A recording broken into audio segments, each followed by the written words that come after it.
Hello, this is Reverend Don Lewis coming to you from beautiful Salem. And tonight our question comes from a conversation being held among a number of our viewers, including Draconum Blade and Masticina, about the nature of stones and their qualities. The original question posed by Draconum Blade is if there's a difference between stones that are given to you versus stones that are chosen. And there are some people who believe that magical items should be received as a gift rather than being chosen by the person, although this is not a point of view that I particularly agree with, but it is one that is widely held, and the reason for it, in my opinion, is the same reason that some people believe you should not read for yourself, and that is that you don't have a lot of distance from yourself, and therefore sometimes it's hard to put things into a proper perspective, including what stone or magical tool might be best for you. I personally think that it's better to try to overcome preconceived ideas and to release judgment in order to be able to narrow that distance so that you can make appropriate choices with a clear vision of yourself. The other question brought up had to do with stones that are broken and whether they can be used, and also with the qualities of stones, so I thought I'd say a few things about that. There are some people who believe that when a certain stone has performed its function, it will break.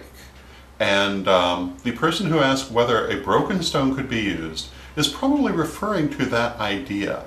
And there are some people who would hold, therefore, that a stone which is broken cannot be used again.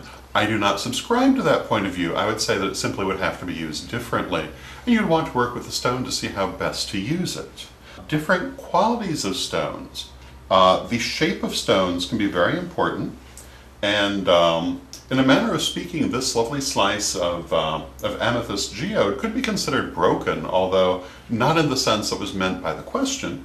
In fact, I would say that all cut and polished gems could be regarded as broken in a manner of speaking, but they're what we use magically, so they obviously can be used. But a piece like this would have certain properties according to geometric magic that would be very different from a ball such as this, which would have its own energetic qualities.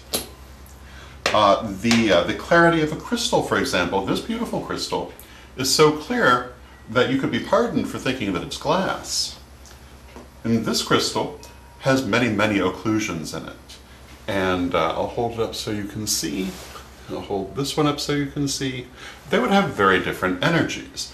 The energy of this stone would be very individual to the stone because all of those little occlusions are not unlike the wrinkles on a human brain. They add a great deal of individuality and character to the stone, whereas a very clear stone like this one will perform very archetypally. So those are some of the considerations in dealing with stones, and I hope that you find that interesting.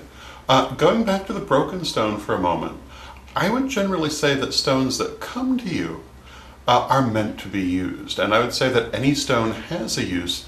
In the first degree lessons, we talk about how to attune to the higher self of the stone, how to speak to its spirit directly. And that's a good way to find out how best to use a stone. And if you'd like to learn more about that, it's in the first degree lessons. I believe it's in chapter 12. So I hope that that is enlightening and hope it answers your question. And until next time, may you blessed be. Hello, this is Reverend Don Lewis coming to you from beautiful Salem. Followers of my radio program will notice that I've moved from my old home on Tuesday nights to my new home on Thursday nights at paganstonight.com. Every Thursday night at 9 p.m. Central Time, 10 p.m. Eastern Time. Join me as we discuss the witchness of the why, spiritual teachings, the news, matters of interest, and, most of all, questions from our listeners. Join me Thursday nights at paganstonight.com.